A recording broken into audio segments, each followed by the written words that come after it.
Welcome to Leveraging Leadership, where we unpack the art of business leadership. I'm your host, Emily Sander, Chief of Staff turned Executive Leadership Coach. In this series, we dive into the role of Chief of Staff, exploring how it can be a game changer and pivotal player on your leadership team. You'll get a backstage pass and learn about the different aspects of the role and what it takes to excel in it. We'll hear from some incredible guests who have firsthand experience serving as Chief of Staff or collaborating with one on their team. And don't forget, the Chief of Staff isn't just a title or person, it represents a leadership philosophy. Leveraging Leadership is all about finding your points of greatest influence and leveraging them to better serve those around you. Marc, thank you so much for being on the Leveraging Leadership podcast. I can already tell you it's going to be a great conversation, but thank you so much for being here. Thank you, Emily, for inviting me.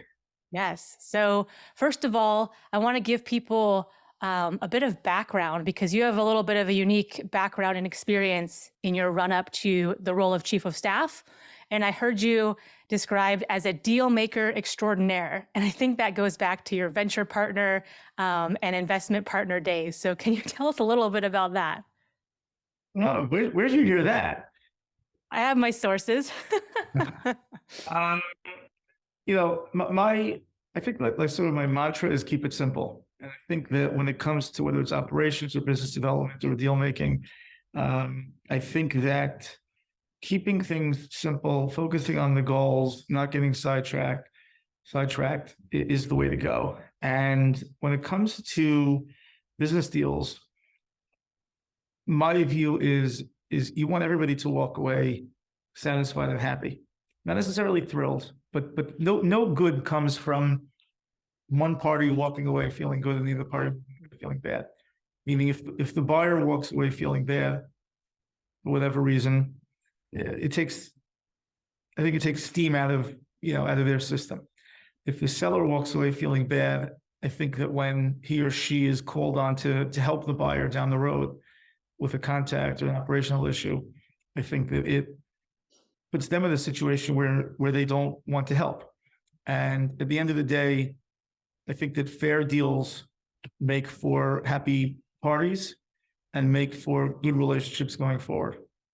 So I would say that, I don't know if I'm a deal maker extraordinaire. Sometimes the best deals that you do are the ones that you don't do. Right? Sometimes walking away from a deal or saying, this is not for us, or it's not for us right now, or it's biting off too much, more than we can chew. So I think that, the handful of deals that I've been involved with ended up being good deals for both parties. And the many, many deals that I've walked away from or somebody walked away from me, I think that that's also for the best. It reminds me on a much smaller scale. When I bought my very first car all by myself, one of my uncles was helping me through that. He said, Emily, when you go in there and negotiate, make sure you know what kind of shoes you have on. And I was like, what do you mean? He's like, because you're going to have to get up and walk away. And that's sometimes part of the negotiation kind of swan dance you do. So I never forgot that. Oh yes. Okay. I can walk away from this if I don't think it's for me. So you had deal maker deals going back and forth. And then I know you're an attorney by trade. And I also heard from a recruiter that you worked with that you had to get talked into some of the venture partner jobs you got into. So what made you get into that line of work? I'm just interested in kind of how you got attracted to that. I kind of had no choice. So when I was practicing law, when there's something that you think you want to be and you want to do, and then a year or two in, you're kind of like, not so much. So you need to move on. And the way I ended up getting into sort of the venture world was in 2009.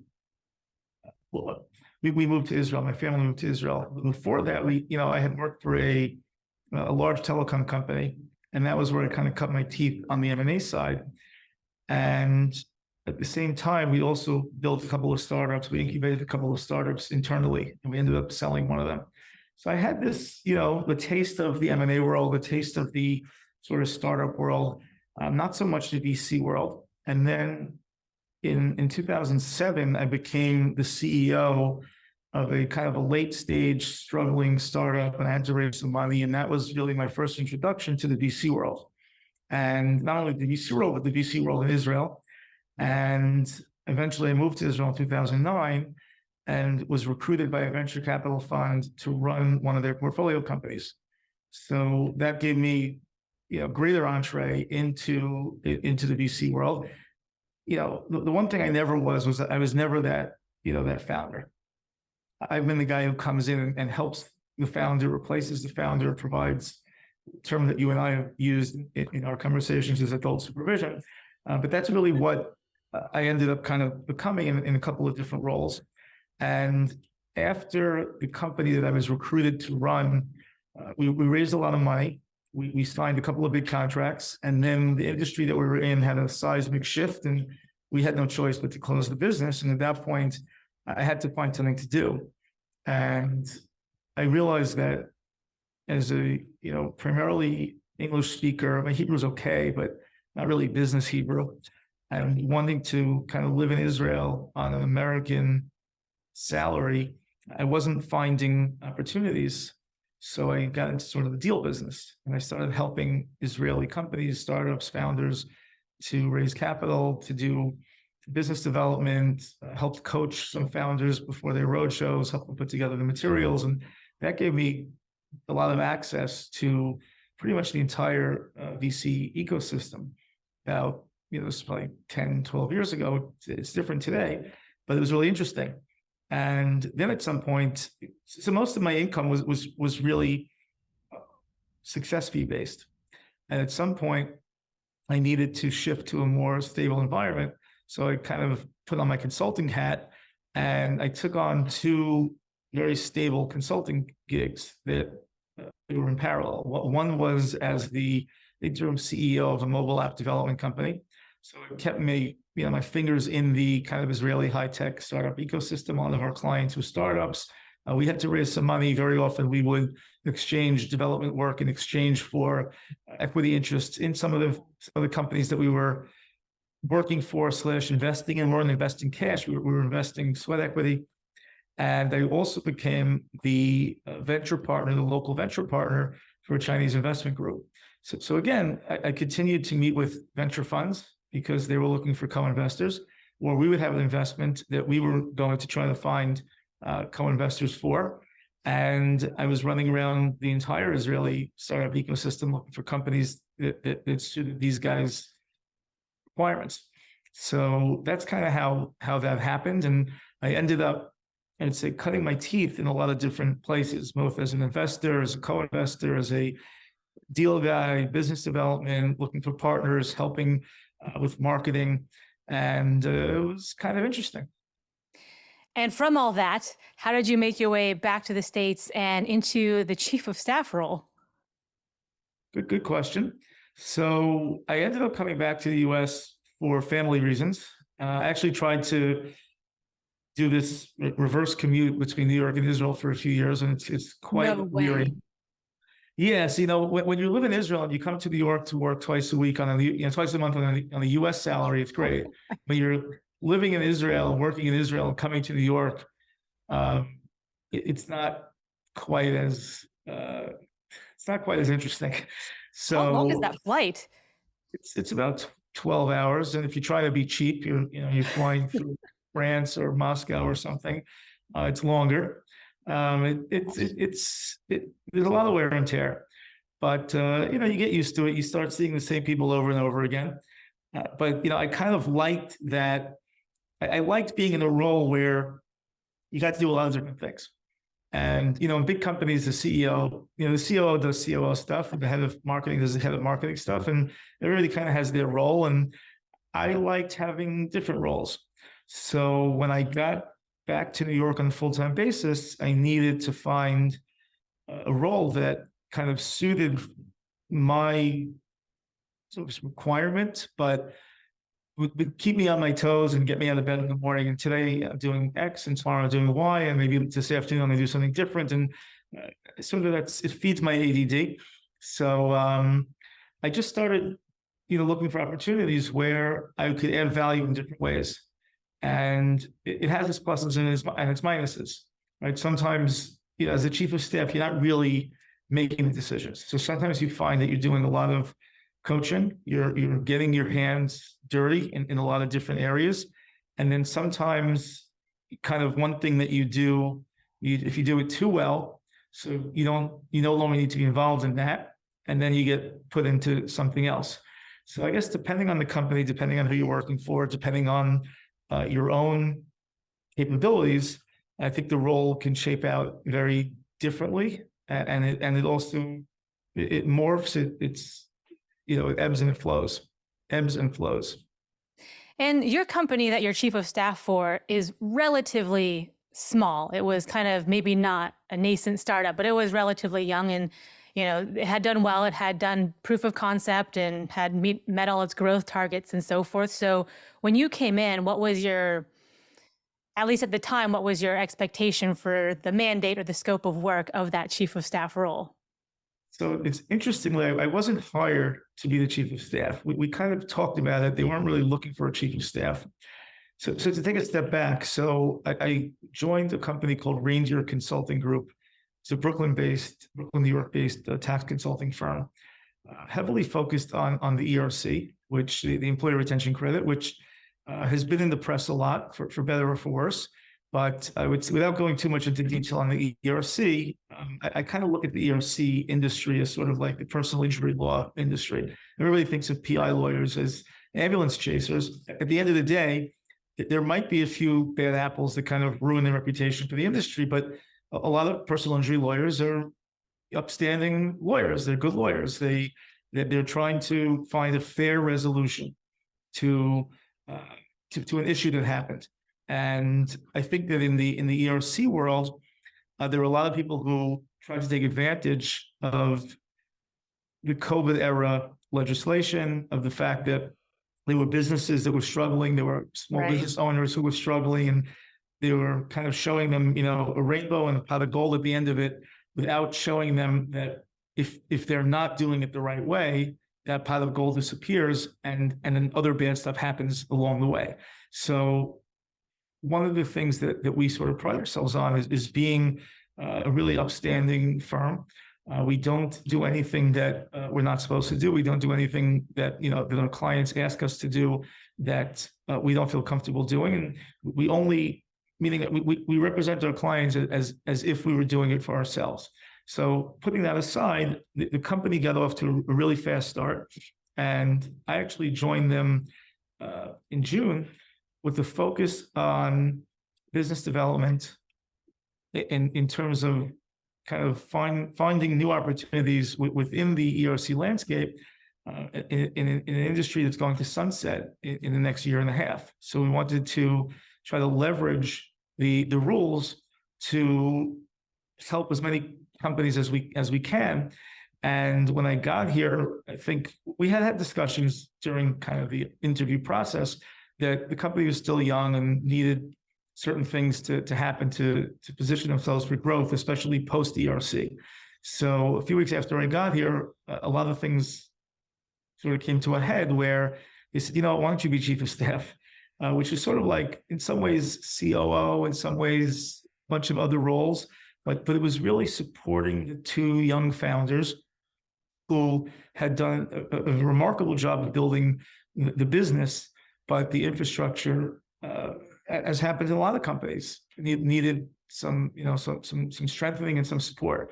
So for the next few months, I focused very heavily on implementing best practices, on realigning business units, on putting the right people in the right roles, and kind of doing it as the proxy for Josh and Pat, the two founders, until we got to the point where the business was really structured very, very soundly.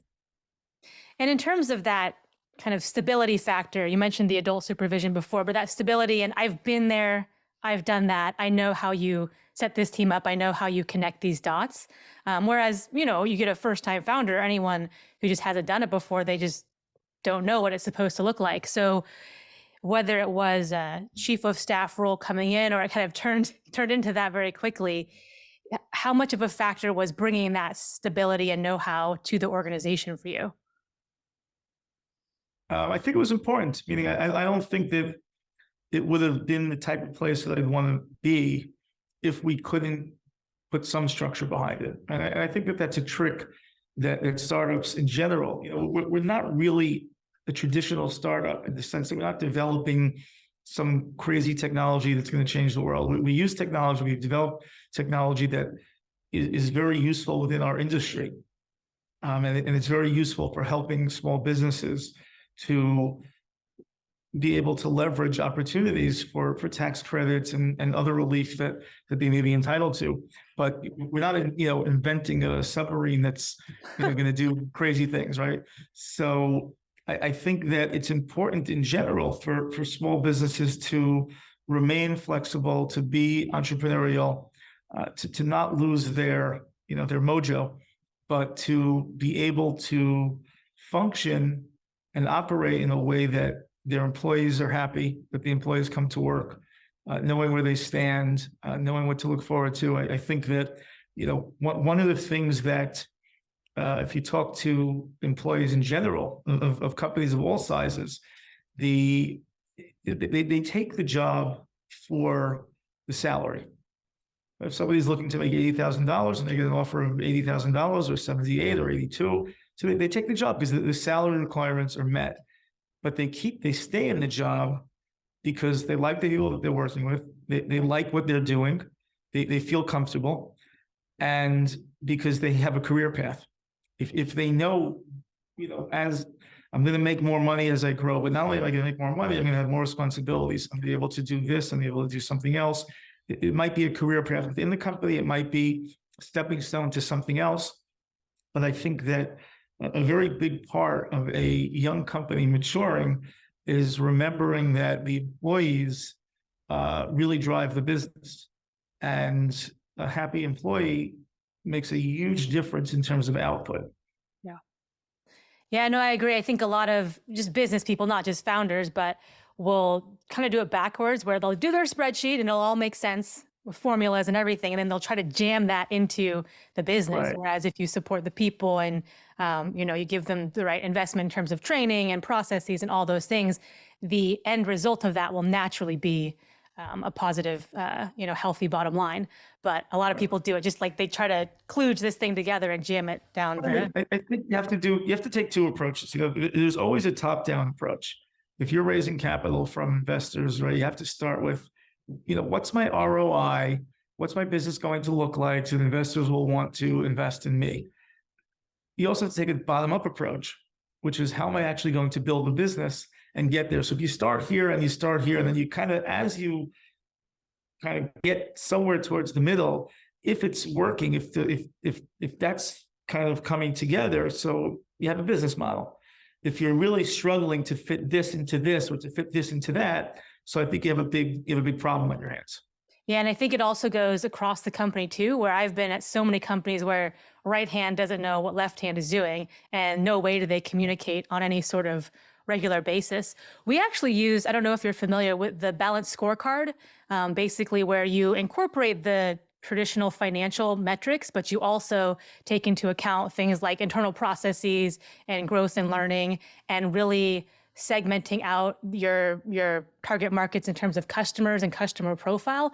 And that all informs the metrics that everyone is checking in on a regular basis. So that helps kind of bring all of those things together, where you're getting the top down, you're getting the bottom up, and you're getting the side to side, so to speak. We put together a presentation that every person on the leadership team is responsible for one slide that kind of updates wins or big losses for the week, like highlights of the week, highlights or lowlights.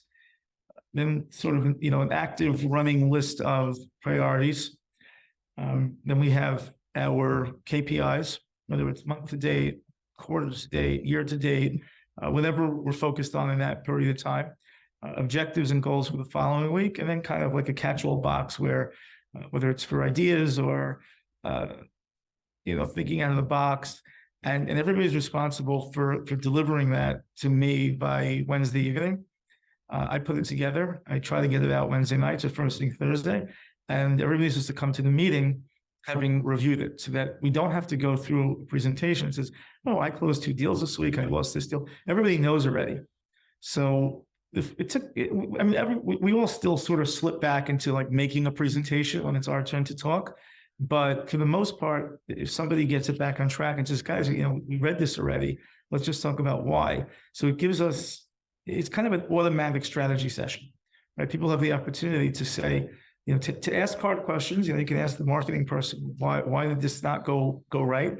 But then the idea is not to, call people to the, to pull people into the fire. The idea is to help people out of the fire, right? You're having a problem. How do we get these, 5 or 6 smart, committed leaders to get involved in other areas of the business and to lend a hand as needed? I think that is, the role that I see, especially in young companies, the chief of staff doing. It's just bringing that experience, that knowledge and know-how, using all of the sets of experiences that you've had in 20 or 30 years, and helping people who have 3 or 4 or 8 years of experience to run their businesses and to focus on the things that they're really good at. And I so agree, because I think a chief of staff or any leader who, number one, creates a mechanism for all this information to be collected and reviewed, but also, as you mentioned, it's helping people get out of the fire. I love that sentiment, because a lot of times it's gotcha, or hey, you have to talk about how you failed in front of everyone, and that's going to be a pressure point to make you do better. Yes, sometimes, but I've been in both both cultures, and by the way, sometimes there's no answer, right? Sometimes somebody doesn't do something that they're supposed to do, and you can badger them over, why don't you do it? Why don't you do it? And sometimes the answer is as simple as I forgot, or I was distracted. Yeah. And that's okay. It's not okay if it happens a lot, but it's okay. It's much better to say, I forgot, I was distracted, something came up, I'm sorry, I didn't tell you, my kid was sick, and it won't happen again. And then I think that you build trust when the reaction to that is, okay, I get it. It happens. I make the same mistake. And then it builds trust between the employee and the employer, let's say, between the boss and the subordinate. And I think it also builds trust the other way when it doesn't happen again. And I think that the idea is also that when you have people who are learning to work together, also the ability, for somebody to come in and say, hey, my job is to help all of you. My job is to make sure that you guys are all in sync, working together. It's kind of like almost the head coach on a football team, where you have your defensive coordinator, like he really does the game planning, and the offensive coordinator does the game planning. And at the end of the day, they have all these other, specialist coaches. At the end of it all boils down to the head coach. And I kind of see myself as, in some ways, the head coach and I work for the general managers, and helping the general managers make the decisions to, what trades to make, how do we build this team, what do we want to focus on. The coach is really in the trenches, and the general manager is kind of up in the booth, and we're also working really hard, giving advice, taking advice. But I think that somebody has to pull all those, specialists together. I love football. I could go off on so many tangents with regard to like some head coaches call the plays because they have an offensive coordinator background, and some, right, sit in the booth and like look at the whole field, and some are on the sideline. So yeah, it's setting up a good team, right? To have those specialties, and then, checking in with people and making sure they have what they need, but then letting them do what they're good at. So yeah. And I also love your mention of not berating someone when they didn't get something done. So yes, don't not get it done over and over and over again. But I remember I had someone on my team, and they were like, I like asked them about, where are we on this project?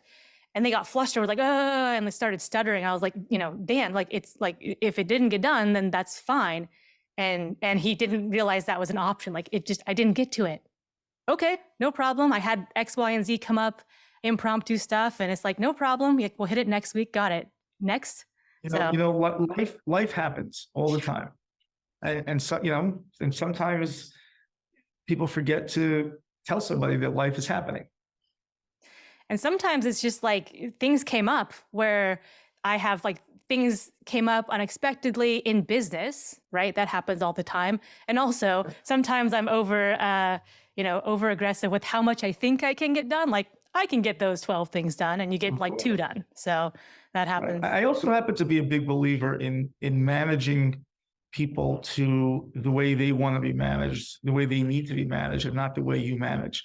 So, I'm not saying that you have to, take like a 2-hour test and figure out exactly what type of personality you are. But I think it's important for leaders to quickly identify some people need to be pushed, and some people need empathy, and some people need rah-rah, and some people need to be left alone.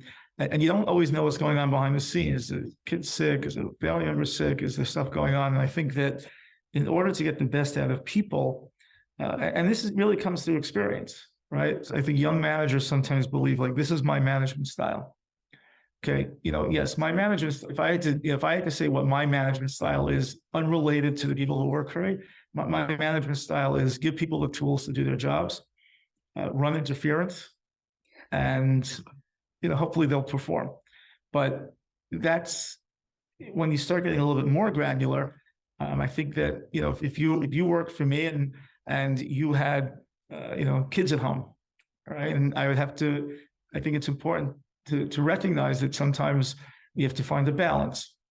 And I think that if somebody wants to be talked to, wants empathy, versus somebody who, for whatever reason, is really good at what they do, but they need to be pushed.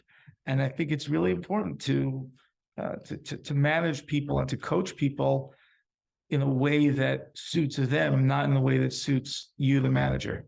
Yeah, I think as you move up, so to speak, in your different leadership roles, you have to flex to other people's work styles. So when you're first starting out, it's like me, everyone, first of all, making the assumption that everyone works like me and communicates like I do, which is false. But also people have to conform to me. It's like, hey, you have to be adaptable and flexible and know what your team members are going to respond to. So that's a good point. How do you work with other team members on the executive team? I think you mentioned, the founders have to travel a lot. They're out of the office for different reasons. And sometimes you're there trying to put pieces together in their absence. I would say that to influence people, you have to work with them. Again, people do, everybody has their own style. My style is I'm very happy to be behind the scenes. I don't need to be the flashy guy. I don't need the credit. I'd be very happy if, I was behind the scenes and somebody was performing and then just called me and said, hey, thanks, thanks for the tip, thanks for the advice. But I think that there are ways to influence people by just being in it with them. You roll up your sleeves. There are people who, may report 2 layers below, an executive. But if you kind of walk around the office and just develop relationships with people and let people know that your door is open and they can always come to you for advice. And I think that that's helpful in terms of building trust. And then when you come with a good idea, every once in a while you come with a good idea, or someone will come in and say, hey, can I bounce this off of you? I have this legal issue, or I have, this issue. What do you think I should do? And we could sit and schmooze and, rack our brains and let's try some solutions. And then let's also then figure out like what, don't leave yet, because now we have some solutions. Let's talk through what might happen if we go ahead with 1, 2, 3. What are some of the potential fallouts, repercussions, benefits? What are the knock-on effects going to be? And I think that also requires planning. How long does that normally take? Because I can think of people who are immediately like, oh, you're here to help me.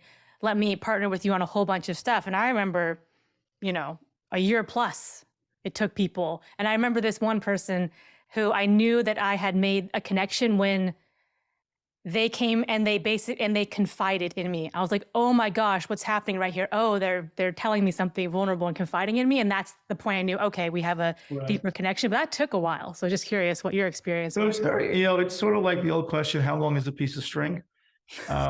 It depends. I think, it's almost like dating in a certain sense, right? Yeah. I have friends who got engaged, after 11 days, and I have friends who, have to date somebody for 4 years.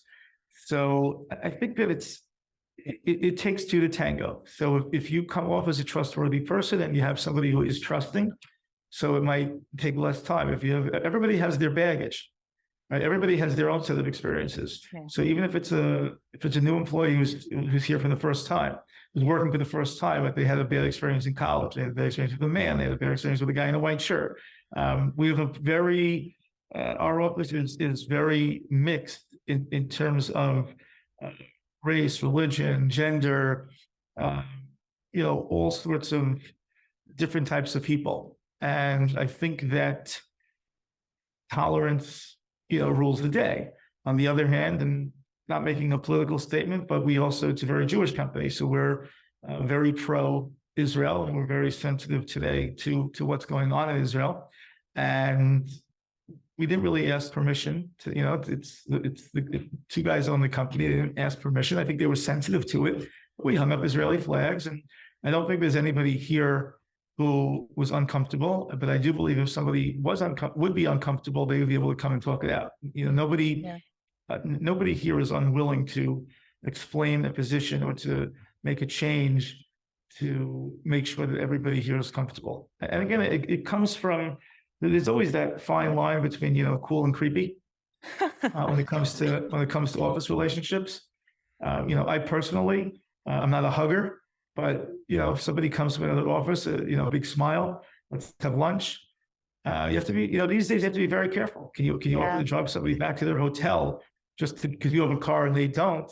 How are they going to take it? So you have to be very careful and who you're talking to. But we've definitely, we've had team dinners out. We've had events in the office where, some people say, hey, the rooftop is open. Anyone wants to go there. People kind of tend to gravitate towards the people that they want to hang out with. But when it comes down to work, there's a tremendous amount of respect between the people.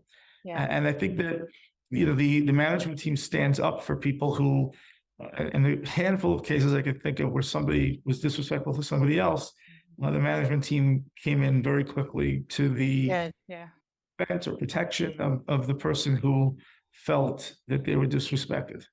Good. Yeah. Well, they mentioned the balance between cool and creepy in business and in dating. Good advice for both scenarios. So in every scenario. Yeah. So as we wrap down here, what are some pieces of advice you would give to a chief of staff or an executive who is looking to bring on a chief of staff into their company? Well, let's start with the second one first. I think that somebody who's looking to bring on a chief of staff has to be ready to have one. They have to be ready to give up certain things. A chief of staff is not a slave or a servant or Correct. the person who's hired to buy concert tickets for the guy's wife or book tickets to Florida for the kids. In some cases, that may be part of the job description, but when you're talking about a really professional chief of staff, I think that the job description has to be clear, but everybody has to be flexible because stuff is going to come up, just like as a CEO, stuff comes up all the time that you didn't expect. So that trickles down to your chief of staff. But I think that you have to be ready to have somebody act as your proxy. If you're not ready to have somebody act as your proxy, then it's a recipe for disaster. If somebody comes in and thinks that they're going to be doing all this CEO stuff, but you don't get the support because the guy or woman doesn't know how to do it, isn't ready for it, so that's a challenge. From the perspective of the chief of staff, him or herself, side flexibility. At the end of the day, it's don't take advantage. It's still the CEO and COOs, whoever you're the chief of staff to. It's still your boss's company. You're representing them, and you need to be damn sure that you're actually representing their interests. If they go away and you're making a decision on something, you better be really sure that the decision that you're making is the same decision that they would have made. You might be wrong, but if your boss is comfortable that you gave it thought, you put yourself in my shoes, and you may have made the wrong call, but at least you made the call from the perspective of really thinking of, is this what I would have done in this situation? So I think that that's salvageable, but you have to be ready to be flexible. Sometimes CEOs and everybody can be fickle, right? But sometimes a guy might wake up today and say, I really, man, you did a good job on this. Now do something else. Well, you don't want me to do that. well, if you aren't here, I would have to do it. I'm the CEO, so I'm asking you to do it. So you have to be prepared to wear a lot of hats. And I think that point is so well taken, because there are many times when I could push my agenda or slide something in there where I position it just so, or I leave out a couple words that, have certain connotations, but it was important for me to be representing my principal accurately. So that's a great point. The last question I have for you here is, I know that you're involved with a whole bunch of, you mentor a lot for a number of different places. So I was wondering if you could just share, whether it's those specific places that you mentor for, or why that's so important to you. So at different stages of my career, so over the last few years, I've been involved in a couple of different startups and incubators. I've been involved with student organizations or career centers of universities to help students with their resumes and preparing for interviews and things like that. I've run a couple of summer internship programs. So I wouldn't say it's purely altruistic. And when you run a summer internship program, I think that the goal is, the goal number one is for the student to have a productive summer, to learn, to become more professional, to get a sense for what they would like their career to look like. But I think there's an expectation that they're going to perform. I think that there's an expectation you're bringing on interns who you've interviewed and come highly recommended, and you've gone through a whole process. They are also supposed to deliver something. And I think that that's important. I think that when it comes to, working with startups, again, I like working with startups. I like, exercising that part of my brain where we could talk about strategy. We could talk about how you're going to pitch this to investors and what's the product market fit and things like that. But it's also not purely altruistic in the sense that, who knows, maybe one of those companies will want to hire me, or it allows me to continue to to build my CV and to get introductions within whatever ecosystem they're in. I would say that the one that's really altruistic is working with students on their resume and things like that. And again, I think it's fun. I think it's a good thing to do. I think that my pet peeve is somebody who comes to an interview unprepared. So if I can help some other executive from having to meet with a student or an interviewee who comes unprepared, I think like I've done something good for them and for the student. Yes. So it's a little bit of giving back for sure, paying it forward, things like that. Sounds great. Well, thank you for sharing that. And Marc, thank you so much again for being on. It was great to have you. Great to see you. Thanks for the great questions. Yeah, for sure. No problem. Thanks, my friend. All right. Talk to you soon. Bye-bye. Sharing is caring. Send a link to this show to someone you think would enjoy it and tag Emily on LinkedIn. She'll give you a shout out on the next episode as a thank you for helping get the word out.